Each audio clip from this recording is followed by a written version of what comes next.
You are on your knees in the sand. It burns through your skin. Your legs ache, locked in place, trembling from strain and heat. An iron collar clamps around your neck, cinched so tightly that every swallow feels like choking.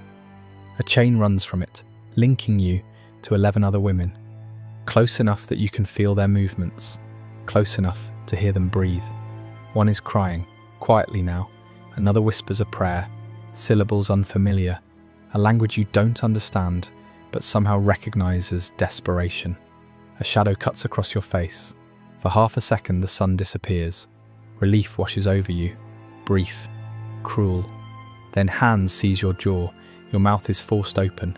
Fingers push inside, pressing against your teeth, your gums, the back of your throat. You gag. Your body tries to recoil, but the chain jerks tight. He doesn't stop. He inspects your tongue for sickness, pulls your eyelids wide, checks the whites of your eyes, hooks a finger inside your lip and drags it down, exposing your mouth like livestock at a market. Because that's what you are now. You don't know it yet, but this inspection will decide the rest of your life. For the man doing the inspecting, this moment carried no weight at all.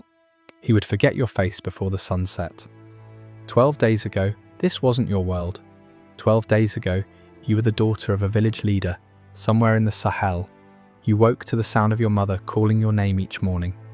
You knew the paths between the huts. You knew where the shade fell at midday.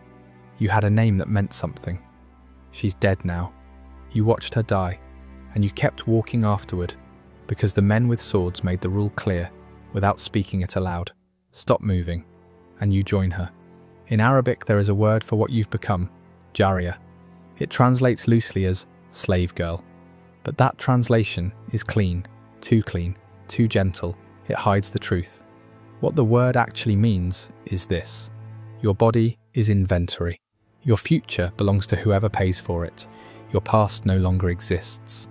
The man examining you steps back. He gives a small nod. Another man steps forward, holding a leather pouch. You hear the sound of coins shifting inside. Metal changes hands.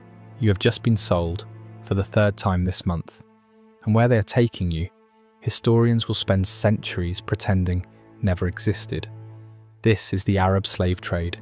14 million Africans. More than 13 centuries. That length of time matters more than the number. Systems don't survive 13 centuries unless they are carefully maintained. A system so efficient at erasing human beings that almost no descendants remain to tell the story. If this history matters to you, subscribe to Grim History, because we do not turn away from the stories the world tried to bury. You already know about the Atlantic slave trade, ships, chains, plantations in the Americas, 12 million Africans transported across the ocean over roughly 400 years. That history has museums, memorials, films. Children are taught it in classrooms. Politicians reference it in speeches. But there was another slave trade, older, longer, and by some measures, even larger. The Arab slave trade began in the 7th century, following the rise of Islam and the Arab conquests that swept across North Africa. It did not end until the 20th century. Saudi Arabia officially abolished slavery in 1962. Mauritania followed in 1981. These are not ancient dates. These are years your grandparents remember. There are people alive today who were born into societies where this trade still operated legally. Between roughly 650 AD and 1900 AD, historians estimate that between 14 and 17 million Africans were taken from their homes and transported to North Africa, the Middle East, and the Arabian Peninsula. Some scholars believe the true number is higher. Records were inconsistent, deaths went uncounted, entire caravans vanished without documentation.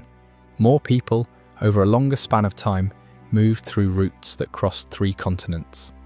And yet, almost no one talks about it. Why? Because this trade was engineered to leave nothing behind, and it worked. In the United States today, there are around 45 million people of African descent.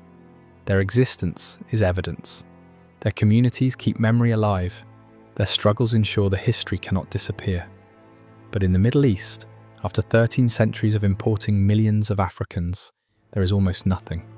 small communities in Yemen, scattered populations in southern Iraq, a few thousand Afro-Arabs in Morocco, tiny remnants where there should be millions.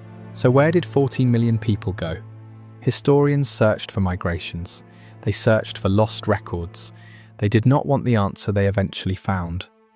The answer is the darkest part of this entire story. The men were castrated. This is not speculation. It is not rumour. It is documented across hundreds of primary sources spanning centuries. Arab slave traders systematically castrated African males at rates estimated between 80 and 90%. The procedure was carried out at specific points along the trade routes.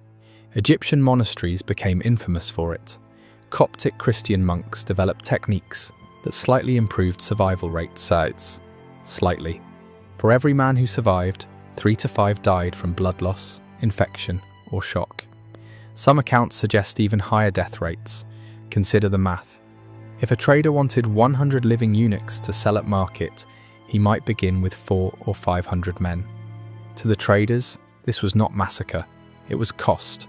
The rest died screaming in the sand. The logic was cruel but efficient. Castrated slaves could not reproduce. They could not form families. They could not build communities strong enough to resist. They could not leave descendants who might one day demand justice. They worked, they aged, they died, and they were replaced by the next raid, generation after generation, for over 1,300 years. But the women served a different purpose entirely. They were kept intact, kept fertile, preserved specifically for what their bodies could produce. And what happened to them is a story that historical records describe only in euphemism, in careful wording, in deliberate silences, in details considered too indecent to record openly. The system required constant supply. Arab merchants were not usually raiders themselves. They were businessmen, operators of vast commercial networks stretching across continents. They did not storm villages personally. Instead, they built economic systems that encouraged Africans to capture and sell one another. Firearms flowed into the continent. European guns traded through Arab middlemen.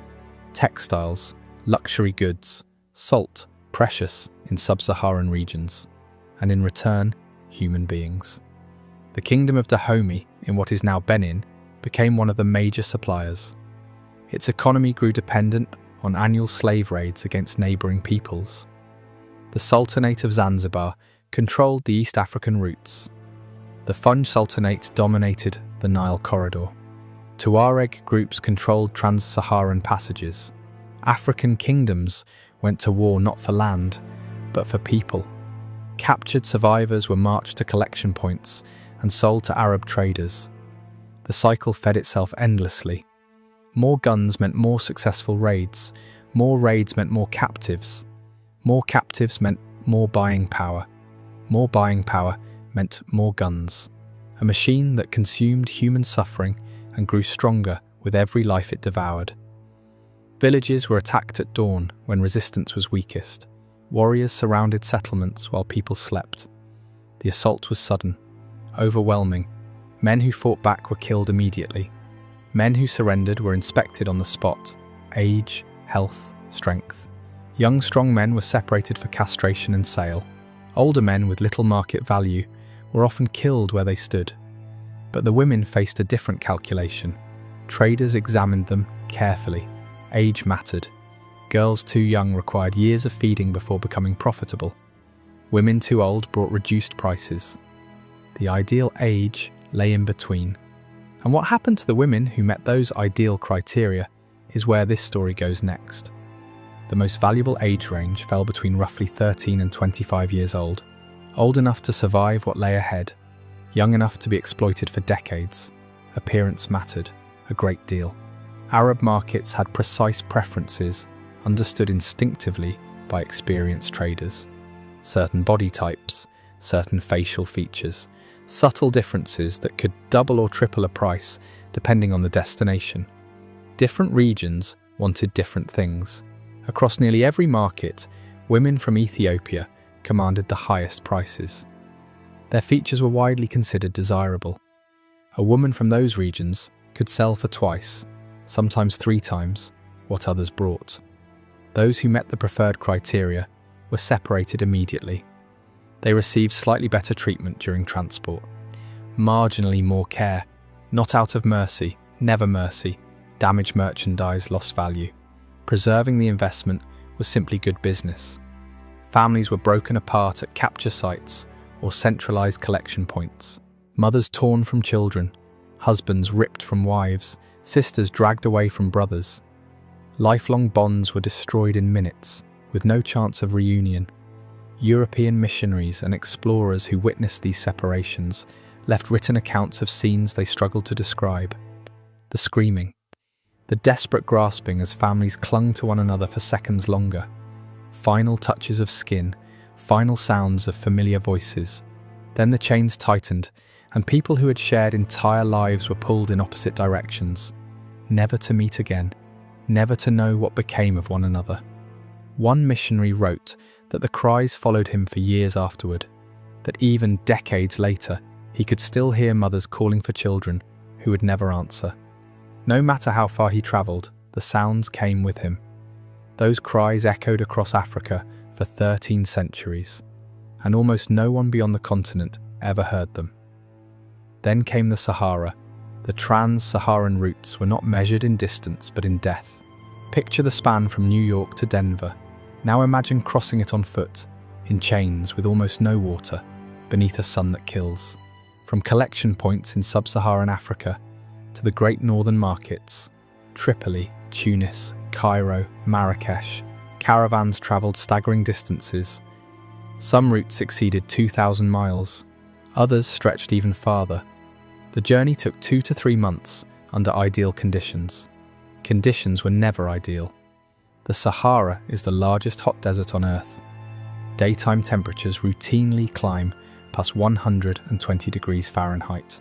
Sand becomes hot enough to blister skin on contact.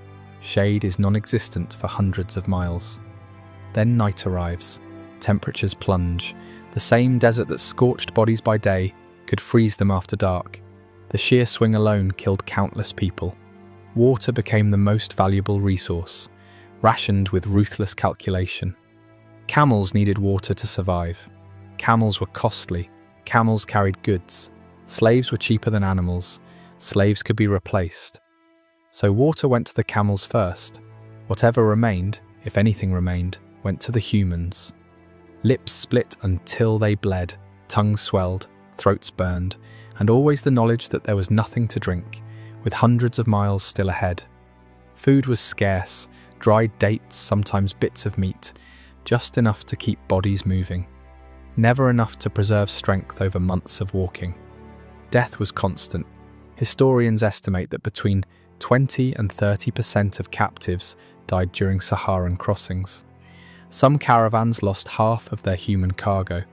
Others arrived with losses exceeding 60%. Those who collapsed were abandoned. By the time this happened, no one reacted. That was how the caravan knew it was working. Stopping to bury the dead slowed the caravan. Stopping to help the dying risked losing the living. The calculations left no room for compassion. People were left sitting in the sand, too weak to continue, watching the caravan disappear as they waited to die. Over time, the routes themselves became marked by bones. Heinrich Barth, a German explorer who crossed the Sahara in the 1850s, recorded what he saw.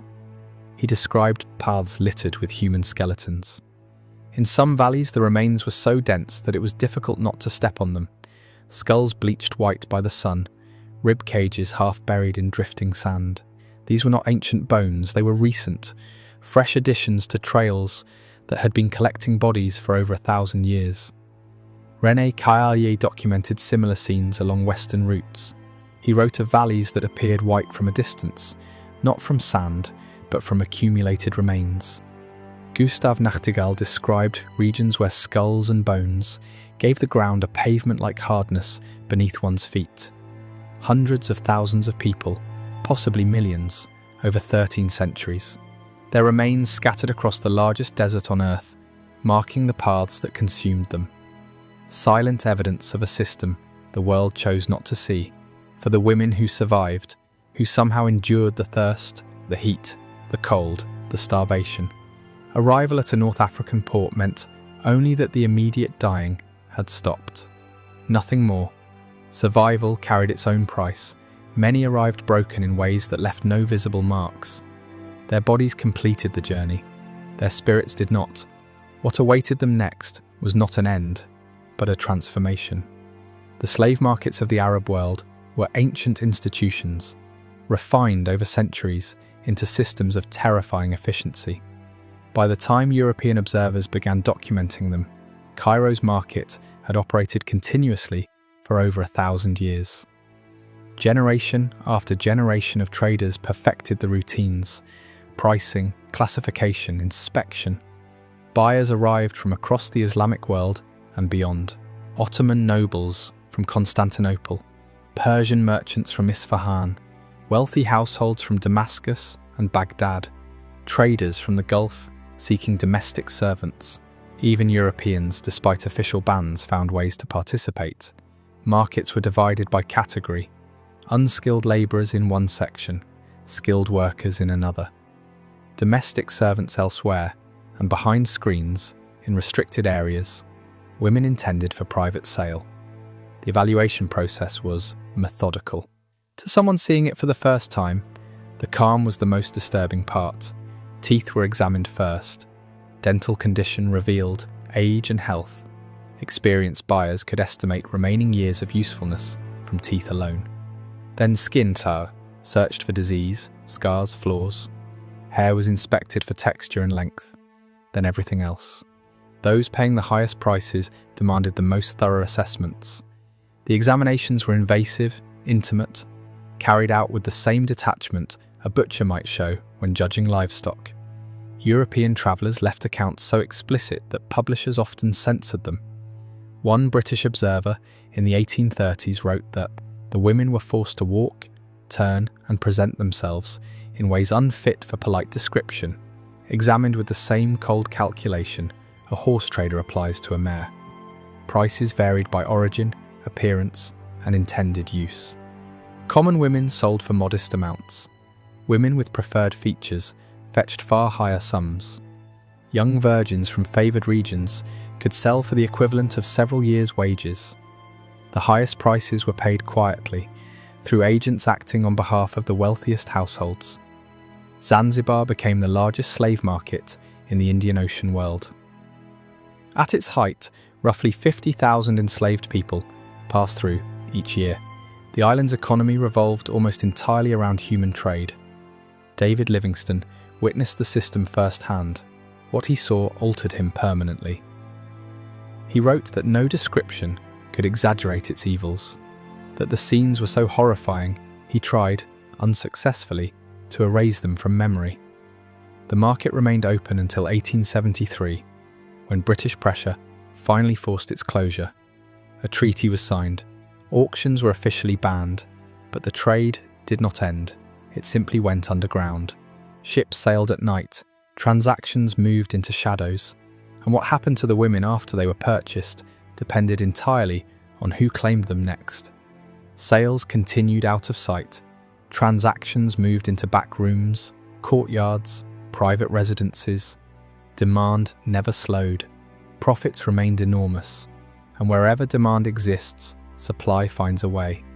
What happened to these women after purchase depended entirely on who acquired them, and for what purpose. The wealthiest buyers were assembling harems. Ottoman sultans maintained collections, numbering in the hundreds, sometimes the thousands. The imperial harem inside Topkapi Palace in Constantinople housed as many as 2,000 women at various points in history. Provincial governors and lesser nobles kept smaller harems, scaled to their wealth. Even moderately successful merchants often owned several women for household labour and personal use. The harem, however, was far more complex than the modern word suggests. It was not simply about access, it was power. It was a political institution where women competed constantly for favour. Bearing a son for a powerful man could change everything. The mother of a future sultan wielded influence that rivaled ministers and generals, so alliances formed. Rivalries hardened, plots unfolded quietly. Poison was common. Political maneuvering as intricate as anything in the official court played out behind guarded doors. For a captured African woman, entry into a harem meant the deliberate destruction of her former self. She was given a new name, her language was forbidden, her religion was replaced, her past was erased, then reconstructed into something useful. She was trained relentlessly, how to move, how to stand, how to speak, how to serve. What behaviour was rewarded, what mistakes were punished. Over time, nothing remained of who she had been. The person her family once loved no longer existed, replaced by someone shaped entirely for ownership. A small number of women navigated this system successfully. Very few rose to real power. Kösem Sultan ruled Ottoman politics from behind the throne for decades. She began her life as an enslaved girl, taken from a small Greek village. Hürrem Sultan achieved something almost unheard of. She became the legal wife of Suleiman the Magnificent. History remembers them precisely because they were extraordinary. The system did not create Kösem Sultan. It destroyed thousands of women to produce one exception. For every woman whose name survived, thousands more lived and died unnamed. Used until no longer useful, then quietly discarded. Women sold to less wealthy buyers faced different lives. Many became domestic servants with additional obligations. They cooked, they cleaned, they raised children, and they submitted whenever demanded. There was no concept of consent, no right to refuse. Islamic law did offer limited protections, on paper. A slave woman who bore her master's child was called an walad, mother of a child. She could no longer be sold, her child was legally free. When her master died, she was supposed to gain her freedom, but protections required enforcement. In reality, enforcement was inconsistent. These rights applied only after pregnancy. Before that moment, she remained property. Children born from these unions were legally free and often acknowledged. Some rose to prominence. Multiple sultans were born to enslaved mothers, but the mothers themselves remained enslaved unless explicitly freed. Whatever intimacy occurred was compelled, never chosen. Over generations, these children married into Arab populations. Physical features blended, African ancestry diluted with each generation until it faded from view, until it vanished. This was the final erasure, not just of individuals, but of their descendants, not just of lives, but of any evidence those lives had ever existed. If you're still watching, stay with this, because this story does not end here. The Arab slave trade did not conclude with a dramatic abolition. There was no Emancipation Proclamation, no civil war fought over it, no defining moment when the world declared it finished. Instead, it faded slowly, reluctantly. Change came from outside pressure, not internal reckoning. British naval forces began shutting down East African routes in the late 19th century. The Royal Navy hunted slave ships at sea. Colonial administrations disrupted trans-Saharan networks as European powers divided Africa among themselves.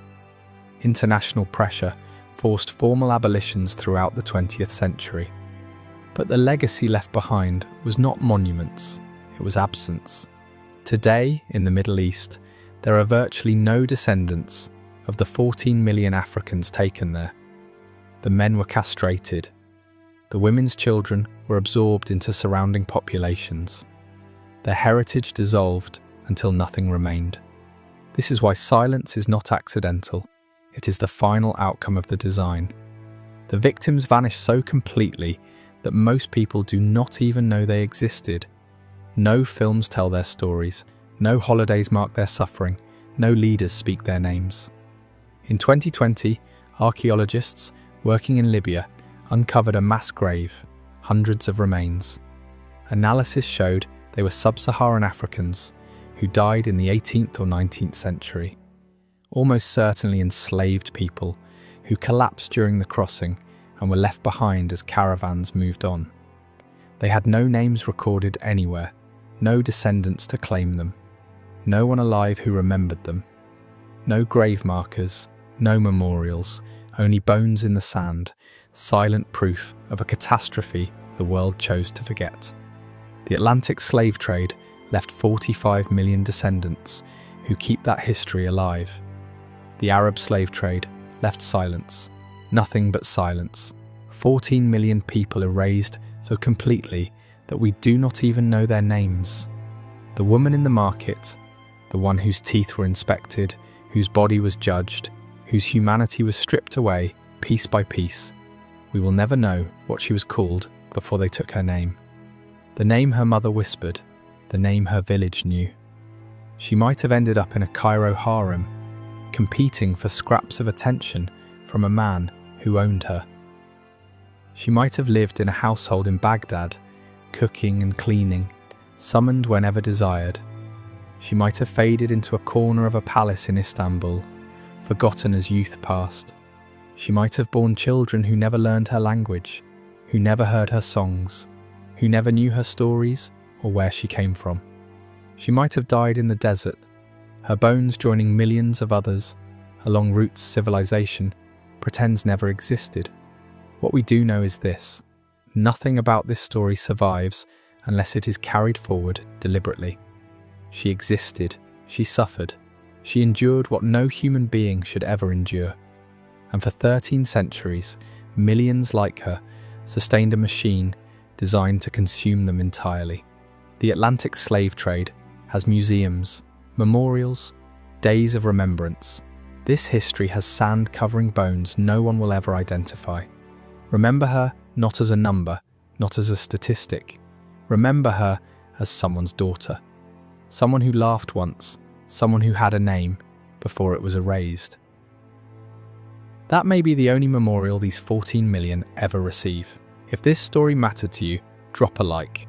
Subscribe if you haven't already. And tell me in the comments what time it is and where you're watching from.